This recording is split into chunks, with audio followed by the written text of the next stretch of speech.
Hi, I'm Michael Weatherly. And I'm Cote DiPaolo. And this is Off Duty. And today, Season 3, Episode 17, Ravenous. Yeah. We're going to be exploring this episode. Yeah, we've got a kind of a guest / friend to both of us. Her name is Rachel Good, and she did wardrobe for NCIS. For many years, she's still actually doing it. And she did wardrobe before that for a show called Jag. Jag. And you'd never know it because she's so damn delish. The exciting thing about having Rachel join us is we're going to be able to, I think, go to a place that this podcast has not gone before. We're going to go deep. We're going to go into what, they say clothes makes the man, but makes the person, makes the human. That's the old saying, but the correct, current, and forevermore saying is clothes are so important, and they are much more than any of you have any understanding of until you delve into this episode. Cote DiPaolo, should we introduce our guest? Yes, we should. Well, for me, it's kind of an easy one because she's not only a dear, dear friend. We've gone through ups and downs in life and shared a lot of things. She knows a lot about me. I think a little too much. A lot more than she'd probably like. And she's a terrifically talented lady by the name of Rachel Good. Ladies and gentlemen, with no further ado, let's bring her in here into our little world of excitement and fun. Rachel Good. Welcome to Off Duty, an NCIS rewatch podcast. This week on the show, we're talking Season 3, Episode 17, Ravenous. In a national park, a bear eats a part of the body of a murdered Navy petty officer. Gibbs and the company investigate. A female companion has disappeared. The gang deduce her identity. Siva finds her, and Gibbs nails the killer. Hi, Rach. Hi. Thank you so much for having me. I'm really excited to be here. And I've never done this before, so watching you guys do the intro was thrilling. A little nerve-wracking, but are you a little nervous? I'm a little nervous. Oh yeah, just a ton of it. Wait, I think this is going to make it all better. So to all of you guys who don't know, Michael was on the show long before I was on the show, and I joined Season 3, and one of the first people I ever met was Rachel Good. She's been doing this since, how old were you when you first started in wardrobe? Jag, I think I was 29. I mean, you were so young. You've been doing it forever and ever and ever, and you still look so beautiful. I can't believe it. What do you think? But I have one thing that I want to do because I know that it will just get you right in the mix, right in the mix of it all. So to all of you listening, I apologize beforehand. But every single day before going into work, Rachel would call me and I would pick up the phone and I would literally go, "Lovely lady." And that was the way we started our conversation. And it still happens today. So I want you to do one of those for me just before we... I'm going to put you on the spot. I'm going to put you on the spot. No one wants to hear give me that. a guttural share. Give me a guttural share one. Come on. Lovely lady. Oh, okay, you didn't go deep, but that was good. I couldn't go deep with all this accoutrement. Okay. Please cut that. Thank you. I feel better now. Anything. I'm sweaty now. All right. How about we start tackling some of the show with Rachel with us? I'd love to. You want to? So yeah, we're going to make her a part of this, which, by the way, we never do with our guests. So we're going to do something that we call flashback. It's time for a flashback.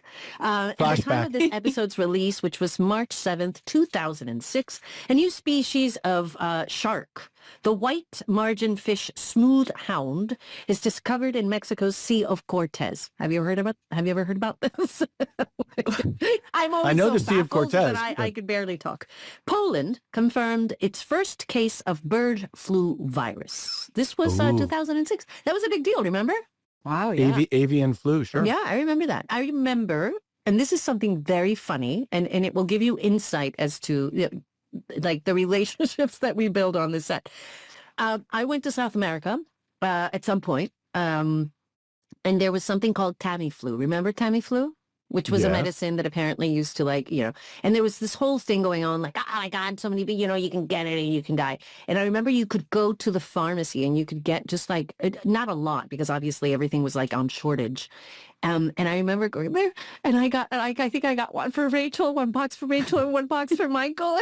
And I just got back and I was like, you need something to save your life. Like I was so excited that I had this antidote that I was like, just, so and I was going to save you guys. That's why I married a doctor. I can get Tammy flu anytime I want now. Oh God, you're so good. You see, you're smart. Reese Witherspoon and Philip Seymour Hoffman win Best Actress and Actor at the 78th Academy Awards for their respective roles in Walk the Line and Capote. Remember that? Yeah. Yes, I do. And do you remember her acceptance speech? Wasn't this the one where she was with her husband at the time and her husband actually like presents her and then at that point he talked about how she was paid more than he was? Wasn't that it was like a very kind of like a classic moment in sort of Oscar history where people sort of addressed like the fact that one got paid more than the other and they were both at the time married. Anyway, it was a funny bit. Episode synopsis. I love you in those glasses. Half-eaten marine is found in the national park. Do you remember this in the show? Yes. Yes. Okay, so the episode is about that. It's about a bear. It's about a bear. A bear is the main suspect, but it turns out there's a serial killer. Tony and Ziva flirt with respective park rangers. Do you remember this? Because I actually had a really had a chuckle. It's a big area to patrol. Yeah, unless you like to exercise. Well, as a matter of fact, I'd like to walk. Our boss would like any records you have on deaths in the park. Yes, we drove up into the Angeles National Forest to shoot this episode. Yes, but you were doing something that was really funny. I deny that. I did not do anything. No. I mean, Tony DiNozzo was flirting with the park ranger girl, and I was flirting with armpit hair woman, and I was flirting with the other one who turns out to be the killer, and but you do something in the squad room which is so funny, and we make the entire delivery of exposition about jealousy. Yes. And it's something that's not written, and we just do it. And and it's funny because I clocked it, and it's very good because she's actually having a little bit of fun with it. He's not. He's full blown like 100% there, and he's not cool with it. And she's just kind of like, playing a little bit, which I thought was kind of funny. Yes, that is absolutely one of those things that would happen, where we would change the tone of a scene as written, because we would infuse it with our sort of what we felt the characters were doing. And then it would set all the guest stars would be like, what are they doing? Right. That's not the scene. Yeah. Why are they so crazy? Yeah. Do you remember shooting this episode? Oh, yeah. Yeah, you do? Oh, yeah. Yeah. Remember the bear photos? I remember that day so Oh my well. God. Yeah, The bear and the berries. I remember shooting this episode too for personal reasons. For me, it was a tough one, but I'll leave it at that. I will also tell you that a year later, I went to Australia for the Logies, and the clip that they played when I was in front of the Logies is like the Australian Emmys, right? Oh, wow. And I was a presenter and sort of co-hosting in a capacity. Didn't you go there with your niece? With Alex Breckenridge, Yes, I with remember. Alexandra Breckenridge, but the clip that they showed was from this episode with the armpit hair in the squad room. So I was thinking about this weekend, and About trying camping? I just remember I was with these two guys who were radio DJs in Australia at the time, Hamish and Andy, and I was getting ready to do an interview with them after they showed the clip. And while the clip was showing, they were like, your show's crazy. Like, I thought you did some crime procedural thing. Why is your show so crazy? And I'm like, Because that's the show. Because nobody realizes that NCIS is not a glum, dour, we sit and just the facts, ma'am kind of show. No. It's a comedy. It's what did somebody say? Somebody recently said, oh, it was Jesse Stern that we were talking to, who said that MASH was a comedy set in a war, and we were doing a comedy set in a military drama, but we were doing a military drama as if it was a comedy. Right.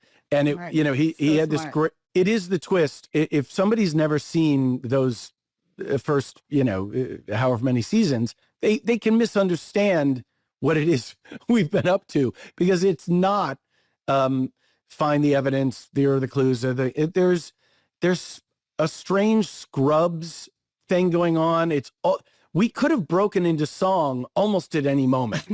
Yeah, you know, it could have turned into Glee at any given. Yeah, yeah, that's true. Gibbs shoots the serial killer in the butt. Remember this? Yes, I do.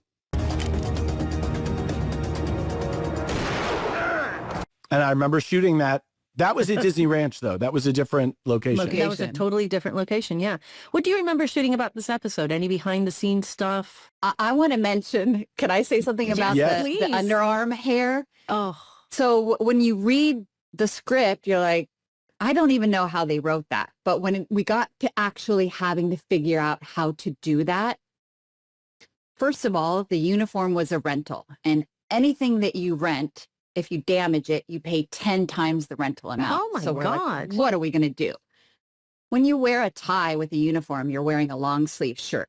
So when you talk about sometimes trying to maintain regulations, and then sometimes you have to break the rules for what's scripted, we're like, okay, we got to give her a short sleeve shirt. Well, when I cut the sleeves on a woman's shirt, you couldn't see the underarm hair. So when you watch that scene, you'll notice the armhole is much bigger. Quickly realize better use a men's shirt. So when people write things, it's up to us to figure out how to get it done. And throughout the course of this episode, you'll notice that, you know, the bare ravaged body. Of course, we had to do the clothes and ravage them and make them bloody. So everything that you see, including the background at the Jackrabbit Slim diner, all those people had to go through our department. A slice of heaven. Or not. So it's not just dressing Cody and Michael and Mark and Sean and Polly and everyone. It's the entire show. And that means sometimes removing a sleeve for a hair gag, which involves makeup. So then it's talking to makeup about, okay, we got a bigger, you know, berth here that you can see in. And if you notice her hair, and I remember them like discussing, like, should it be curled? Like, there was so much of it. It was just, and your look when it's revealed is just but it's like a look good. of shock, and then also like there's like this like uncontainable laughter that happens, which is so exactly. funny. It's so like revealing of the character too. And Totally. I remember you shooting that, Michael, and having so much fun with that moment, which made it so much fun for me to watch. And now that I look back at that, I remember being there when you were shooting it, and I'm not even in the scene. I'm not even supposed to be there, which is so funny. I stayed to watch the scene only because it was such a funny scene. And then you kept on having so much fun that then I couldn't leave. And then I was just like, just a spectator when I could have been in my trailer, like taking a nap, doing something. I was like, no, I'm going to stay here. This is good. You got to see the armpit hair. And so one of the final things I wanted to get into is the confusion, the chaos, the calamity of, we have Act 1. We do not have Act 2. We are shooting. It's Act 1. Yeah. And we shoot the second day of Act 2, of Act 1 tomorrow, and we don't know what we're shooting Wednesday. Say it's a Monday and we're shooting. And you also don't know if the person you're dressing in Act 1 is going to end up being the bad guy. Do we need to double that? Are there going to be stunts for that person? Exactly. Are there? Such a good point. So in that, we've talked a little bit about the chaos and the confusion, but that was kind of, Don sat down sometimes to rewrite a script, or if he was writing a script fresh, and he would just start, but we didn't know where he was going. So I just wonder, in your department, and if Paul had any experience with that and was able to talk to you about that. how did we prepare for that? There were times where we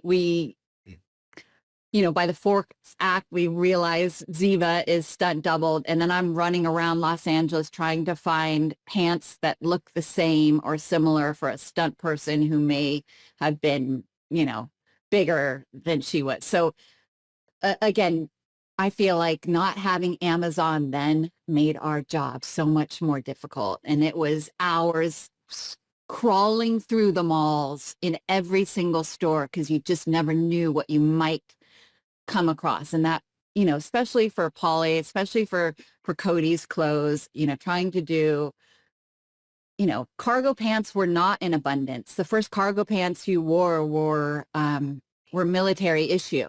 And I just tried on a million pairs until we got one that looked pretty good. And then I think we altered them, on your body. So my point being that you guys are working, you're tired, you're, there really early. You don't know, you're trusting us to say, I'm going to prepare you for what's next. I would call you and say, oh, by the way, you're going to be in a bathing suit in 2 episodes. I kind of got word or a Hawaiian shirt. Yeah, or a Hawaiian shirt. Exactly. And I, to this day, I will still call the actors and say, heads up, looks like you're, doing this. And they're grateful. So I think the trust that you guys have in us and then the trust that we have in you, like, I want you to be happy and I want you to be comfortable. Those cement floors are hell on your feet and your legs 10 years in. And we soon, Sean Murray for a long time was like, I just want to be comfortable because my legs get sore. So he was wearing these Merrill shoes forever. Very proby. Yes, very proby. Very proby. Not our favorite shoes, but they're so comfortable. And then at the end of the day, you're like, well, the show is shot pretty high and tight.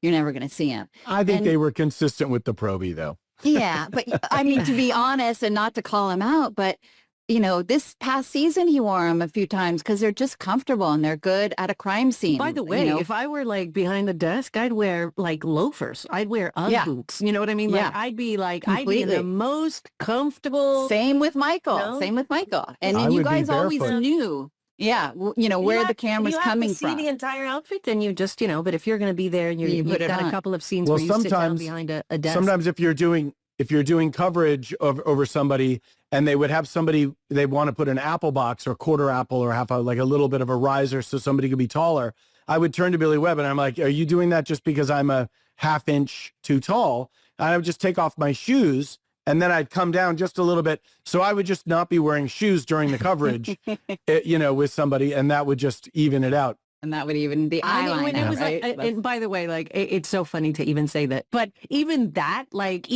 is like, I'm going to do something different. Like, I'm going to take off my shoes during the scene.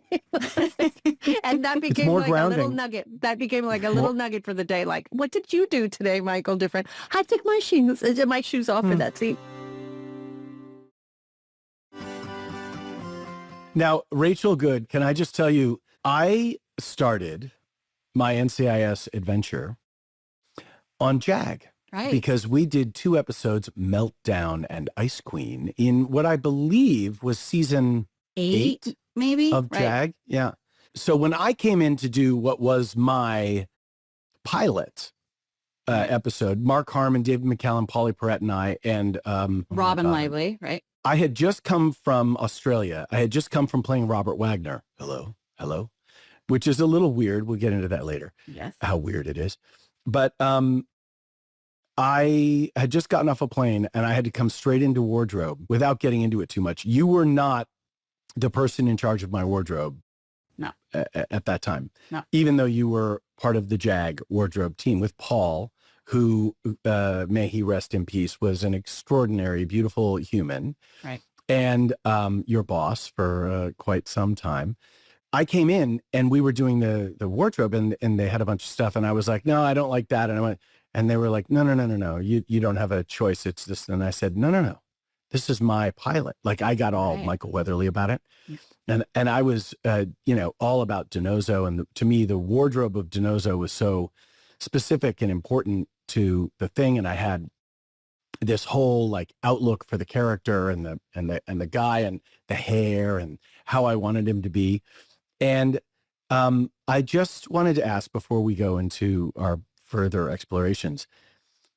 It reminds me of a later episode of NCIS where there was someone in the armory department who did not like DiNozzo because he was a little bit too into his clothes and his wardrobe and, well, his holster, for instance, was part of the problem. Was I a bit problematic when I came onto the show? I'm just wondering if you heard because I'm, in the Wayback Machine, I'm open to understanding that I could be Rachel, a little bit I hope you know that this podcast, our number one rule is honesty is the best policy. So you can actually you're allowed to say what you really thought. Especially if Michael is actually asking for it, because it's a very rare occurrence that you go full out and you go, was I difficult? No, in fact, at that time, watching the older shows, it's funny because I thought your voice wasn't coming through in those earlier shows. And it seems as though the boys were putting you in clothes that weren't necessarily the DiNozzo look that we have come to know and love.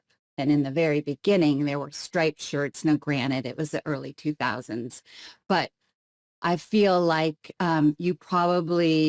your recollection is that you were standing up, but I feel like at that time we were probably working from a higher direction, meaning you may have said you wanted something, but Don Belisario may have given other instructions at that time because he really was the captain of the ship. So you were never difficult. And as we all learned about the characters together, we were able to evolve your costumes. And we can talk about Cody in that respect. And I think you absolutely were finding your groove. Like, I completely think DiNozzo is suit James Bond tailored, Right. But can I also point out, and I've mentioned this in a couple of pieces we've done before, and today I played golf and I was wearing a hat and I came right into this interview and I have hat head. But what I noticed in Ravenous is that I have hat head all over the beginning of this episode because I'm wearing a hat. But we played hat head. We played, like, when you're wearing a hat and you take it off, your hair doesn't look perfect. Right. But on Jag, when David James Elliott was coming into a room, he had his cover outside the room. But when he came in, he would just be holding his cover so that he could take it off and Carla Dean's hair would look perfect. Exactly. Like an American werewolf in London. Exactly. And I'm remembering as I watched Ravenous and as I'm talking to you today, there was such a marked difference before we jump into the next thing. That transition from JAG to NCIS, I want you to talk a little bit about what the difference was in terms of military dress. And because when you were doing the Navy guys, they needed to be adherent to those codes, and it was called a cover. Exactly. But I wore a hat. Yeah. Right. Yeah. And so just if you could expand on that a little bit, just briefly give us a little shakedown on that. Well, coming from JAG, it was a full uniform show. It would be a rare occasion when they went into what we call civvies or civilian clothes. So we called it Don's Navy. I mean, we were making Navy whites. We were absolutely always, our goal has been to stay current with the regulations of the military. So working on JAG in that respect, we were hyper focused on the tailoring, the fit, the lines that a camera will draw on. When we got to your pilot, we also realized that aesthetically, the tailoring is important. The routine, the ritual, meaning for Gibbs, for example, being a former Marine, that white T-shirt came into play because as a Marine, you would wear that white T-shirt. So we're implementing some of the military aspects into his civilian wardrobe. And you came in and, I mean, so good looking. What do you do with this guy? And so honestly, for a little while, it's like, try a hoodie. Good looking. Good looking. What do you do with this guy? Well, and so the guys dressing him, it looks like you had a suit and I think you had a suit and Ravenous, and then like maybe you went to a button front shirt, and then you kind of had a zip front sweater. So we were still kind of finding your look. And I think the tailoring and the fact that we had a 4-person tailor shop at that time is kind of the most visual takeover from JAG to NCIS. What about David McCallum and Polly Perrette? Very, very different. I mean, when I read the pilot and she was scripted as goth, I thought, what is that? A dog collar and a black thermal? And so it allowed some creative kind of playtime in the tailor shop because stuff like that wasn't out there. For David McCallum, he was a doctor, so it was scrubs. And then we realized, and this is where I think Paul taught me a really helpful thing that has carried me through my career. My job is to make you comfortable in clothing so you can do your job. So if you're futzing and pulling, you can't do your job. You know what I mean? If you're not comfortable in your clothing. So David McCallum, for example, real quickly, he was always a student. He started watching, or maybe he always noticed that doctors wear blue suits. So he eventually got to the point where he literally only wore a navy blue suit, sometimes a pinstripe suit, and he would then vacillate between basically a blue shirt, and change the bow tie. So he got into a uniform. With Polly, we realized the longer we went on, kind of the shorter the skirt, the higher the ratings, which is crazy, crazy, but true. And so each character, for a long time, it bothered me that Gibbs' pants had like a quadruple break, like they pooled. But that was something that he brought in, I think maybe from the Westerns that he wore, I'm not exactly sure where he got that. But now, it's funny, 20 years later, that is absolutely the style. And at the time, it was like, we have a tailor shop and there's more than a double break, or his sleeve lengths would be long. And that was a personal choice on his part. So we would always work with you guys to try and, find a place where you guys are comfortable so that you could do your job. And Gibbs wanted to look off the rack, right? Gibbs wanted to look like not a guy who gave two hoots about what he was wearing. Exactly. He just grabbed whatever was there. Whereas Donoso was more somebody who was dressing for effect. Right. So what do you remember about Cody coming onto the show? The first thing is, and correct me if I'm wrong, Cody, but I think that you two had your screen test and then you came straight to wardrobe. And I somehow got a call from somebody that said, your chemistry was incredible. And in my mind, I feel like I spoke to Michael. I'm not sure if I did. We were electrified at the notion that this new girl was coming in and we didn't know a whole lot about it. So I might get a little blurb that she was Mossad and she was an agent and, she'd just come kind of to the country, to America. So after your screen test, she came to a fitting and I had everything from trench coats to berets to high heels to slacks to skirts, a million different things. And Cody looked and still looks incredible in everything. Oh, that's a lot of pressure. So we played dress up. And did. If I had the Polaroids for years and I'm sure I could dig them up somewhere, but everything, I'd be like, put this on, try this. And she'd put it on and strike a pose and I'd snap a Polaroid. It's like we together discovered. And as the episodes went on, we realized, oh, she's always got a knife on her, which brought in the cargo pants. And notice, it's really funny because I was tracking season 3. Yes. There's a couple of episodes where you've got me on a heel, like a pump. And I realized pump. that at some point, the pump went away and then we did kind of like a boot that had a little bit of a heel. But that went away rather quickly because we realized the character's on her feet and she has to be readily available to jump to fighting and all that stuff. And it was just not going to work. Exactly. And we learned that together as the character was, developed. We realized, well, those skirts don't work. You look incredible in them, but what I always said to Cody is clothes for function. Like this is, it's not a fashion show, but you guys are agents and you got to be able to run. You can't have hoop earrings that, a perpetrator could pull out. You've got to have clothes for function. So having Cody come in, absolutely looked incredible and everything. In fact, her very first scene on set, she was in cargo pants, an old desert boot, and we were rehearsing, and Don Belisario called up to the costume department and said, I want to put her, remember, in a headscarf, in a wrap. And I was like, what? Like, I don't have anything that's going to look cool. Ran into the tailor shop, came out with a strip of muslin, and Cody, on her first day on set, bent her head over, wrapped it up, and you guys rolled. Hi. I was just... Having phone sex? It was that kind of trust.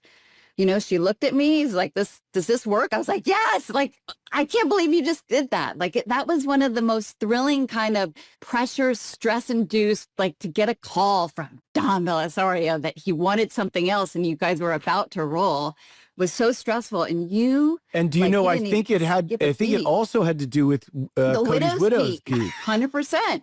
They didn't know what to do with the widow's peak. Episode on the widow's peak, but I think that was one of the things, Rach, that gave us a connection from the get-go, is that we kind of rolled with it, and it's so true. You played dress up with me, like I was in many ways your little doll, and I'd go in there, and we'd just have so much fun. You'd be like, "Oh, try me dolls," and you'd throw something at me, and then I'd put it on, and then she'd start clicking away, and she was like, "Oh my God, that looks so good," and I remember having so much fun from the get-go, seeing like how we were going to create this character from a clothing standpoint together, and the things that were cool, the things that would work. Obviously, the first season, we knew that the skirts weren't going to go. And of course, if you needed to wear a skirt for something particular, you would. But then the pumps and the high heels and all that stuff wouldn't work. We played around with a little bit of that in season 3. And I think by season 4, season 5, season 6, it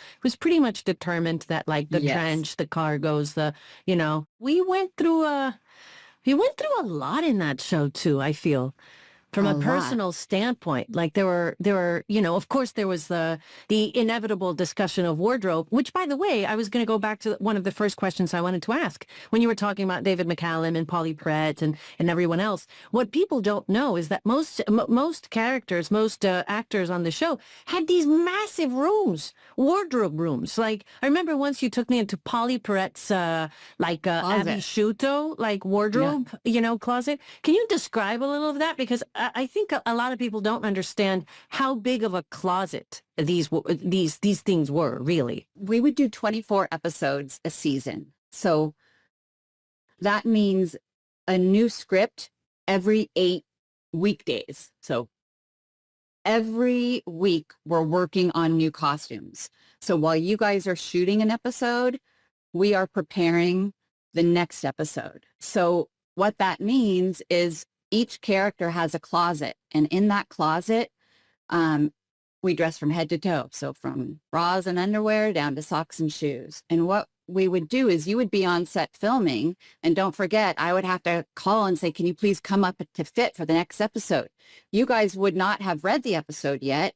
So I would have read it and given you a little, debriefing on what's going on. So in that closet that all of you had, in trying to create kind of real characters, we would want to reuse pieces. And so you're right, Cody. Your first season, we're kind of all over the place. I saw button-down shirts. I saw printed T-shirts. I saw skirts. I saw high heels. As the network gave notes for a while, it was like, more color on Cody, more color on Cody. Let's try different things. I would go back to the closet and try and pull clothes that would work for what was scripted. We always have to shop. And back then there was no Amazon. So if, it was July and they wanted you in leg warmers, it was run around Los Angeles looking for leg warmers, right? Or would you go into the closets of JAG and everything else? Because one of the fun... that too, yes. Right, you sort of have a back stock, because I can remember back in the 90s doing movies and TV shows, and I would be wearing a piece of clothing that it would say inside the label, another actor Yes. from another show. All the time. And Called our sometimes, stock room. Yeah. and sometimes I would be doing a scene with somebody in season 9, and I'd look at their suit and I'd say, I remember that suit. Because these things would get recycled. And so it is, there's a little Easter egg for some of the fans that watch the show.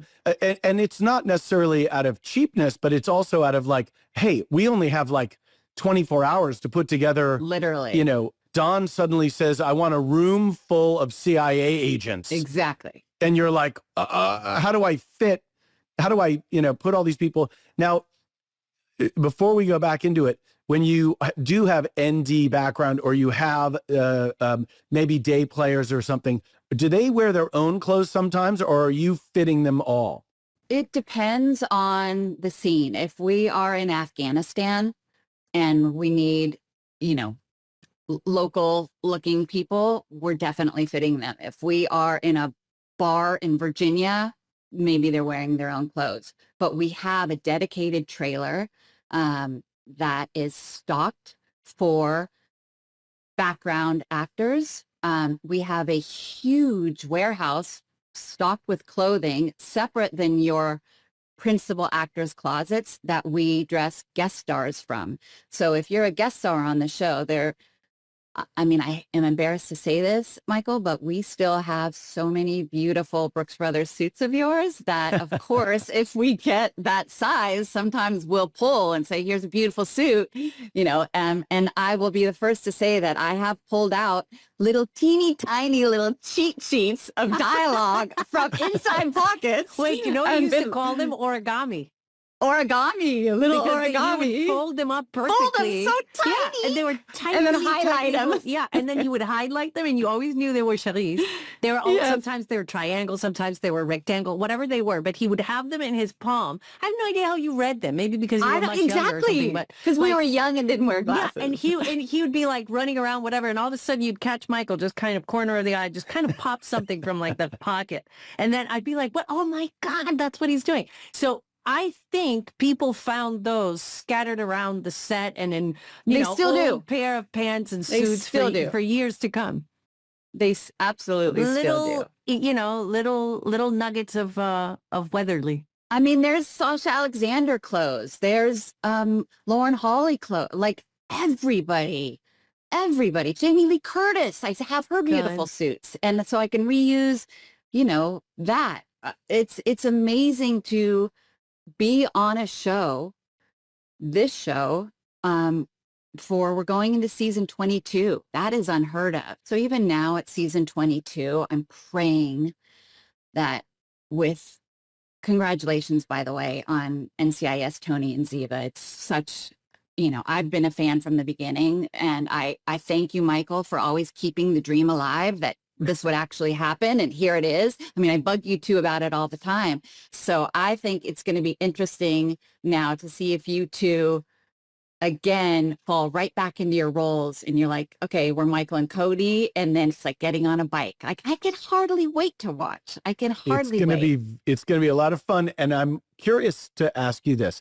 So one of the things that really happened when Lauren Holly came in and Cote DePablo came in, and the show was, we were a TV show. We were a spinoff of JAG. We were on CBS Tuesday night at 8. We were doing our job. But we weren't in syndication yet in season 3. We were not in, we weren't on USA Network yet. There was no Netflix. No.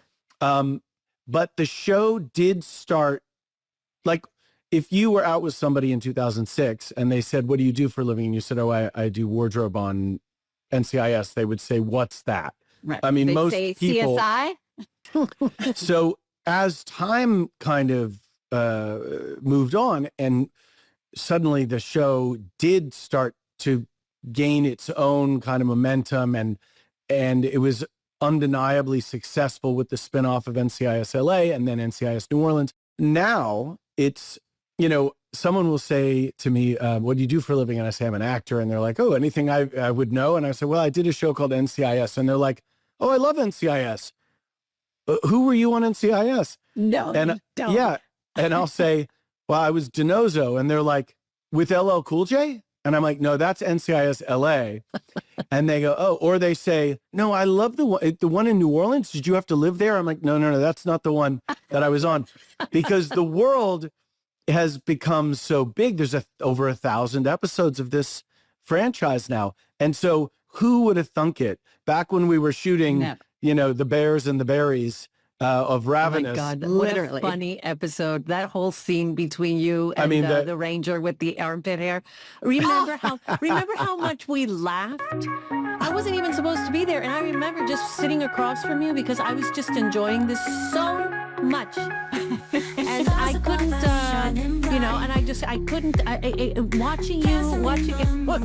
watching you trying to keep it together. And by the way, kudos to her because she was outstanding. She never once broke. Outstanding. And you were just so funny. I mean, that entire thing. And, I'm married. Well, not really. I'm married. That entire bit is just so good. It's just so good. It's like you at the, At that, the porky swine. The porky swine. I'm married. Why'd you ask my number? You did. It was a pottery accident. Overheated or something.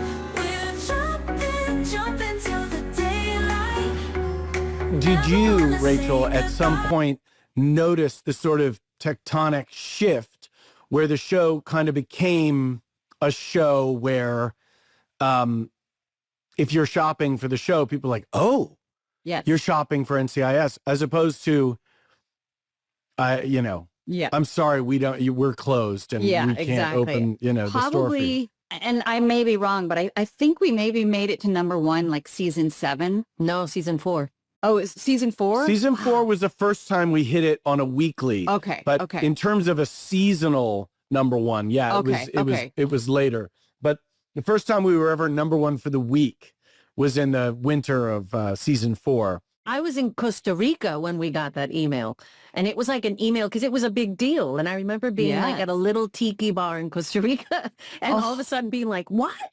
No like it way. was just crazy. But the important thing to remember about that week, and if those Google friendly people that want to go out there in their time machines and go back and try and find this, if you're particularly interested in this, I, for one, find it totally fascinating because the blurb said champagne corks must be popping at CBS today because NCIS, the little engine that could, was the number 1 show of the week. However, that's because this wasn't on and that wasn't on and it didn't have competition. And they were like, good for you. Very lucky. You'll never do it again. It was like the nerdy kid in right field catching a fly ball. And you're like, oh, good for you. We're so you'll never catch another one. But yeah, I remember being like, oh, cool. I'll celebrate this because it may never happen again. And I'm cool with it. I like I like doing the job and I'm just so blessed to get paid for what I love to do. Yeah. So I was just like, it was just kind of, and by the way, what a great way to sort of accept that win in a way, to just kind of go, oh, fantastic. Well, good. I mean, there's only one place we to were go an underdog. Totally. We were an underdog all the way. And I agree with you, Cody, so much. Like being part of an underdog it's so satisfying when you get to be Rachel Good, season 22, head of a department of a gigantic show with a legacy that it's not like you came in season 19. Right. Like you have seen the whole, you were there for the Genesis. Yep. And you remember Paul. Yeah. And who was a mentor to you and showed you a lot of the stuff. You were there for all the crazy Belisario years. Yeah. I mean, she was there while people were going in, people were going out. We were in, then we were out. The new people coming in. We're talking about actors. We're talking about, I mean, you've seen it all. You've seen that set go through many changes. I wanted to also touch on this because I was thinking today on the golf course.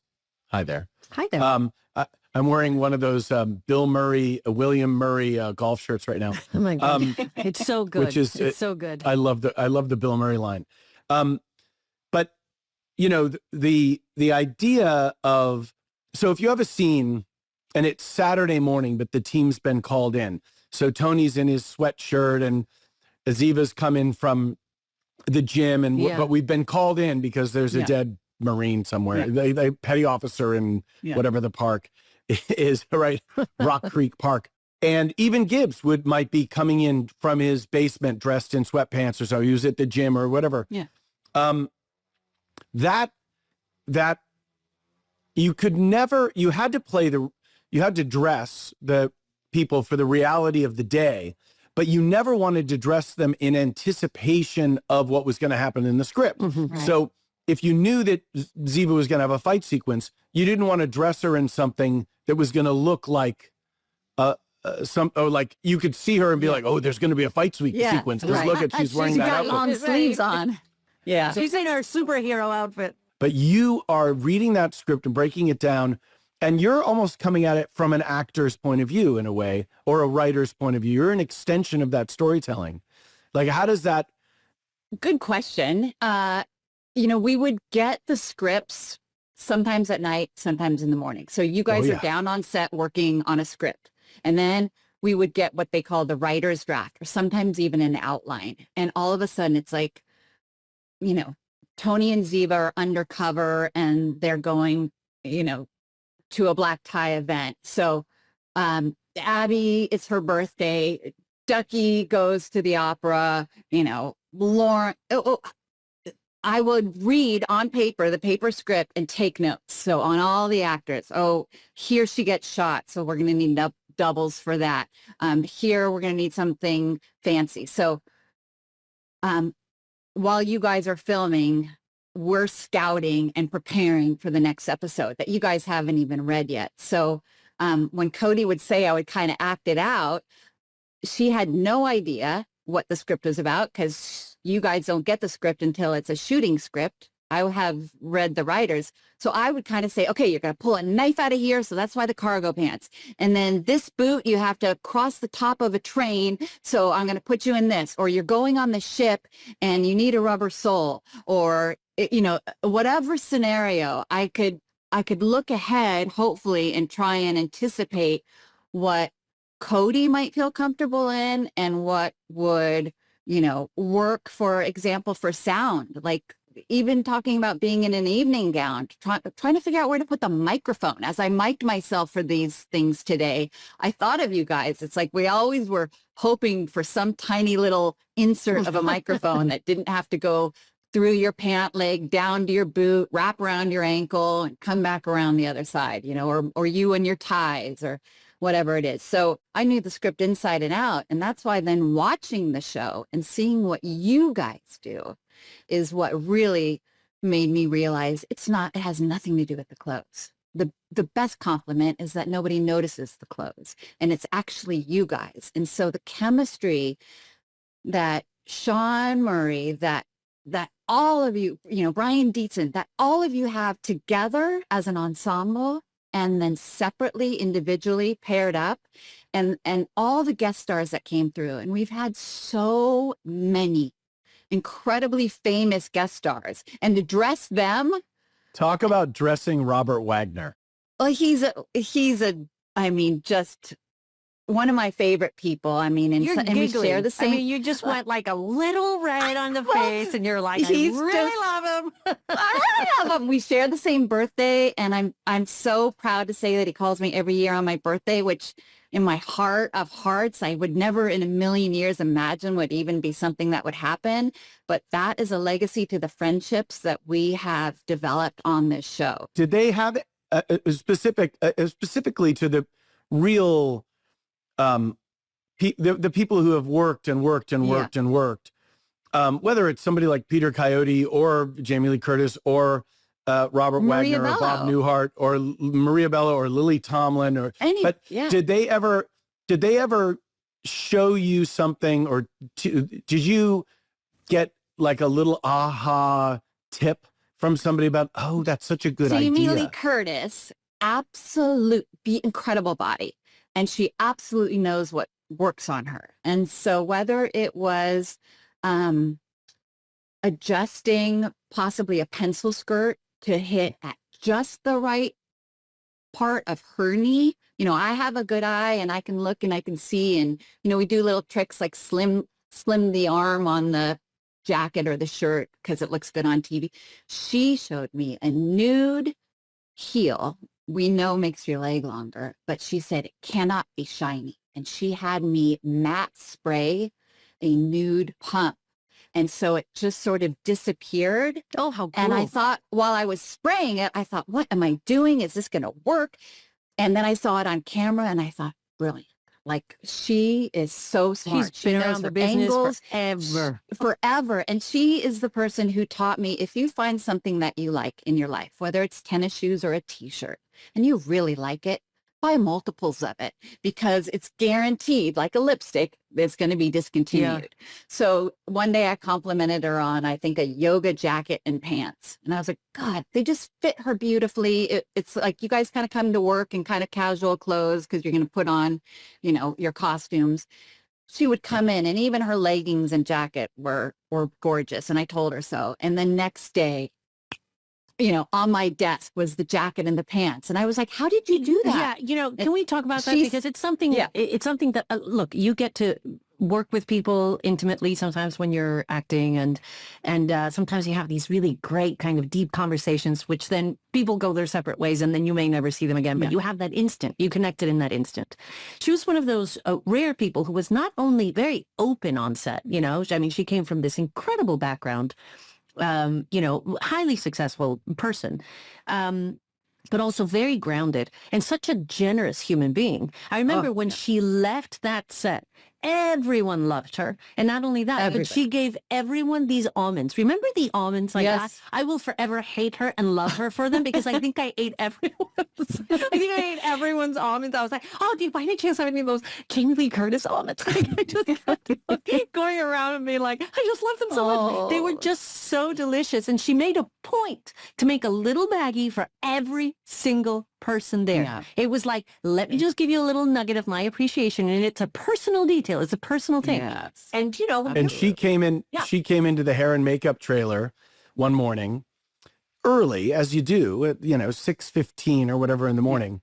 And with this energy. And she was like, okay, everybody, hold on. How do we put music on in this trailer? Yeah.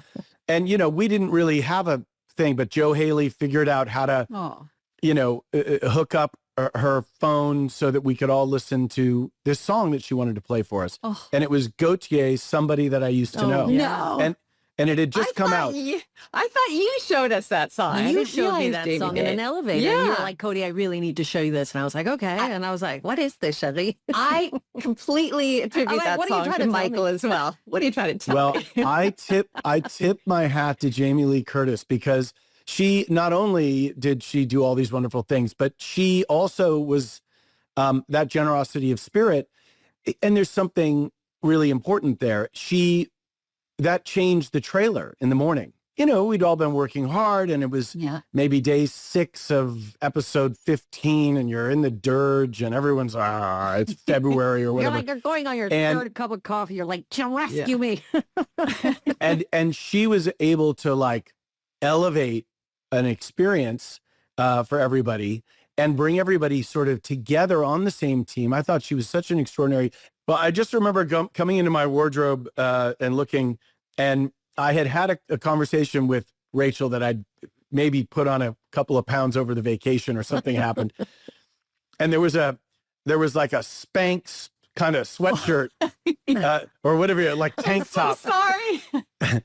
and I was like, oh, I should try that on. And so I put it on and it was super tight. And I was like, it's terrible. And it was kind of my William Shatner, like season 3 of Star Trek. Yes. And I put it on. How much I love you. This is the reason why I love you. Because you keep it so real. Like all of a sudden Michael comes in after like a vacation and go like, honey, can you give me a tank top that's just gonna kind of like spanks me? Suck everything in. Can it suck me in? But the problem, and I didn't realize, is that it was so tight that after about 90 minutes on set, I had to take a poo so badly because it had constricted my body. And I was like, I have to go to the bathroom. And I never had to go to the bathroom. Because one of the little secrets of show business is you get all that done before you go to work. You're like, so that you don't do that. You don't do that. You don't do that. You don't go to the bathroom while you're working. And then your body starts shutting down and people wonder like, what happened to her? But it was so tight.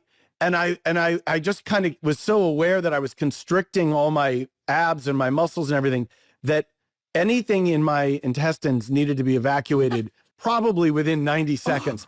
And I just turned to Paul, the first AD, and I was like, Paul, I'm going to poo now. And he was like, ha, ha, ha. He thought I was being like funny, Michael. And I'm like, no. Like and I sprinted back to my trailer because I was sitting there. I'm like, gosh, what caused this? It was the Spanx.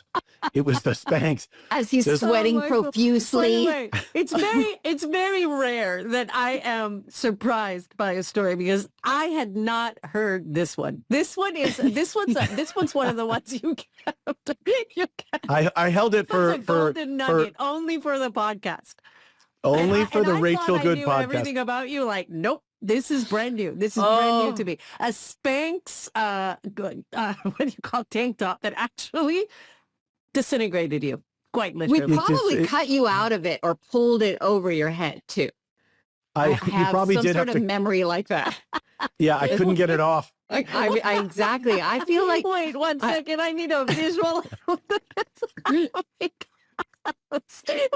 They had to cut me out of it. Rachel, I was like, and did Rachel actually physically go to your trailer and get that thing off?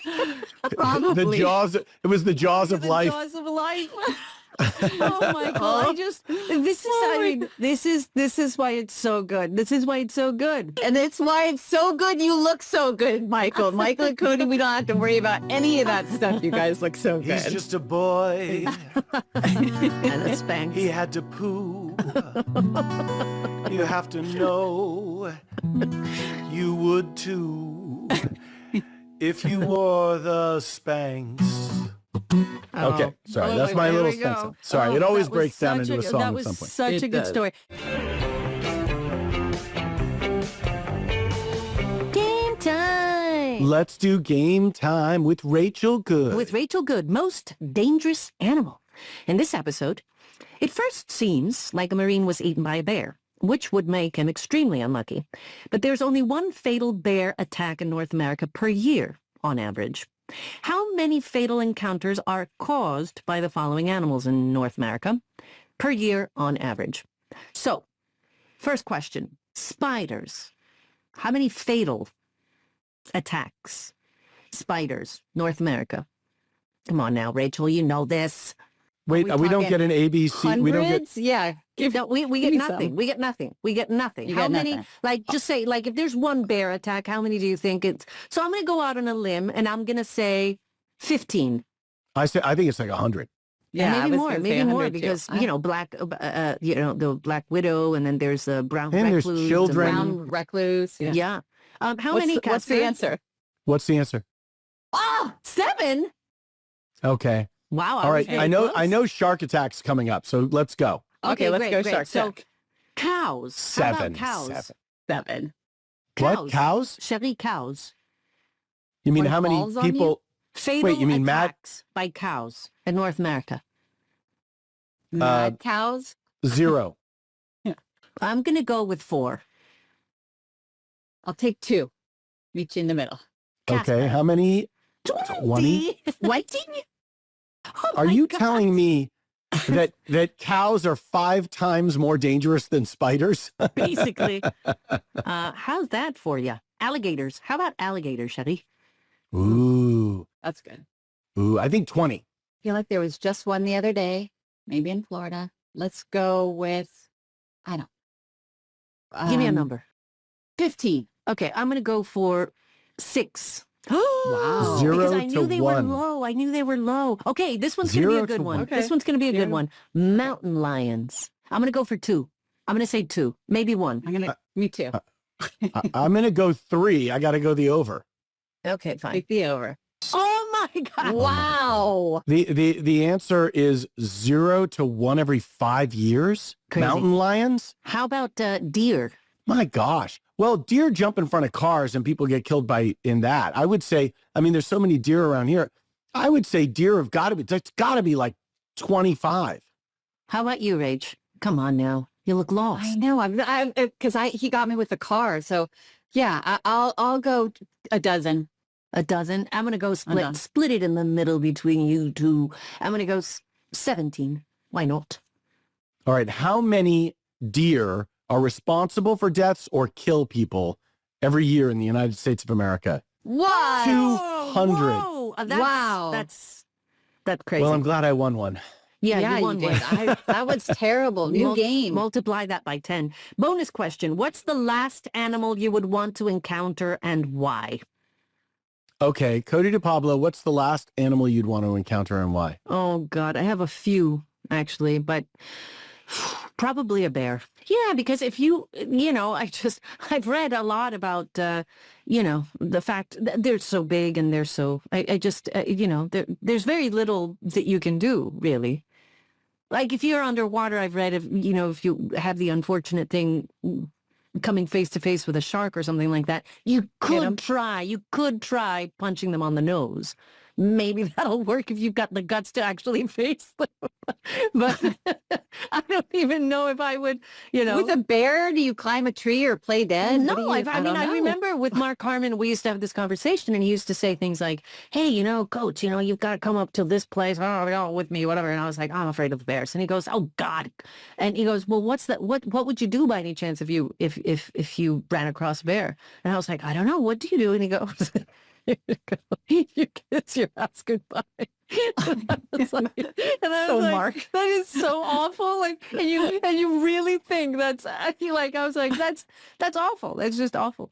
But I hear you just supposed to be quietly supposed to retrieve and just kind of not draw any attention to yourself and just kind of like quietly, But then again, I could be wrong. I don't know. I would not like to be in that kind of situation.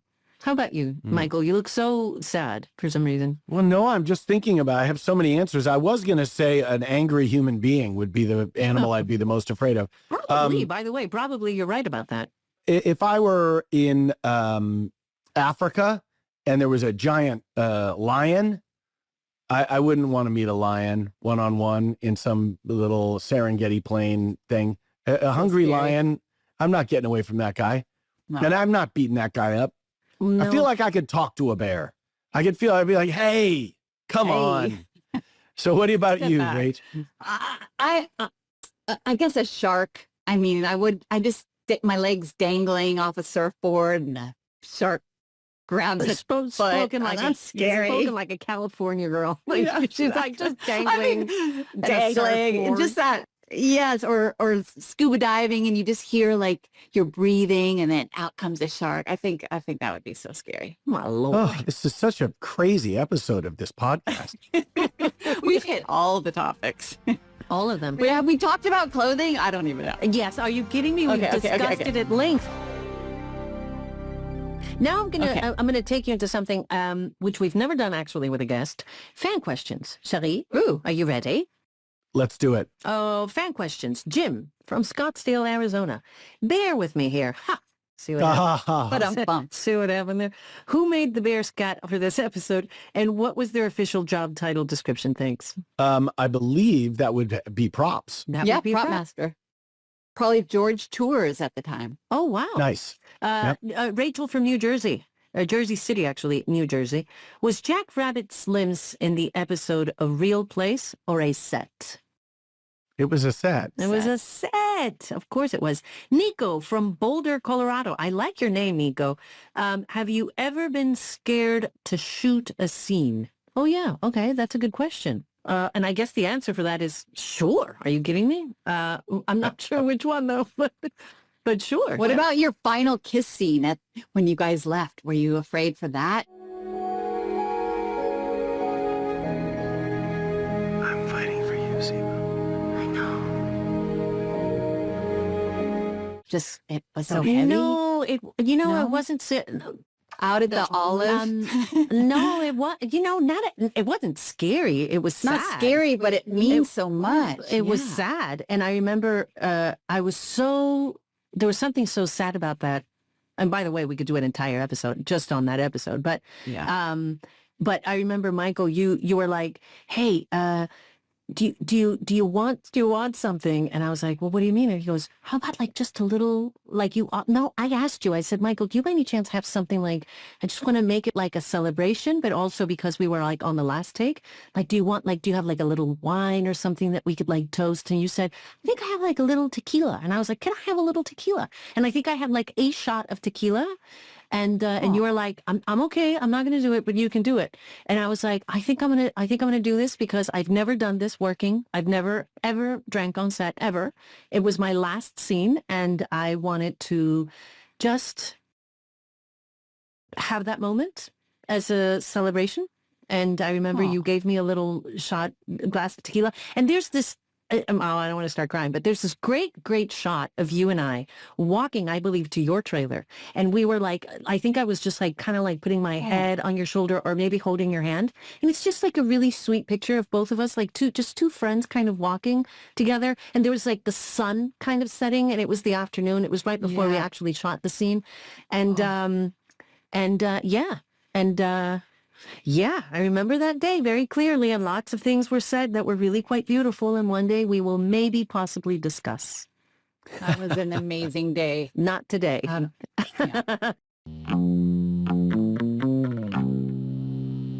Rules. Gibbs rule of the day, number 12, never date a coworker. Your thoughts on this rule? Rachel? Never date a coworker. Honestly, it's probably Rachel. This is Haven't we all done it? Yeah, don't date a coworker. I'm like, it's like, don't. What's that bear? I say don't unless you must. Because unless life is too short, and then love is love is a real thing. And unless you must, don't. But if you must, then enjoy. Then enjoy, right. It makes work more complicated. Oh, sure. It does. Are you kidding me? No, no doubt about that. Next week, as we look ahead to next week's episode, don't forget that you can watch all of these with us on Paramount Plus, and that you can catch new episodes of NCIS on CBS. Next week on Off Duty, the teenage son of a Marine major arrives to school with a bomb strapped to his body. Oh my God. This is actually a really good episode. This teen takes his classroom hostage with one simple demand: bring his mother to the classroom before sunset. But the investigation takes a turn when the teen discovers that she's dead, having seemingly drowned in a boating accident the year before. They begin to suspect that someone else might be manipulating the youngster. Season 3, episode 18, Bait. Oof. Rachel Good, it's been so good being with you. And I'm a little sad that our little podcast has come to an end. Me too. This was but a really I know that good our, one. Are you our still friendship nervous? goes on. No, I see? can. You guys, I'm a fan first. I'm embarrassed to say, I guess, but I could talk about this stuff all day long. It's so exciting. Again, I just want to tell you, thank you for having me, and thank you for allowing me along the way. I can't wait to watch. You guys in Europe. I love where we're all at in our lives as happy and healthy adults and parents. Like, who knew 20 years ago we'd all be parents? And it's really remarkable to get to follow your success and to truly be friends with both of you, and to have your support in my life through, death and birth and all the stuff in between. So I cannot thank you enough for trusting me to come and, chit chat a little bit about something that I love, and clearly you guys love it too. And it's why I could continue talking all afternoon. So thank you so much. Love you, two, Rachel Good. I love you both so much, and you two look so beautiful. How do you not age? What's the secret? I can Ring hardly wait.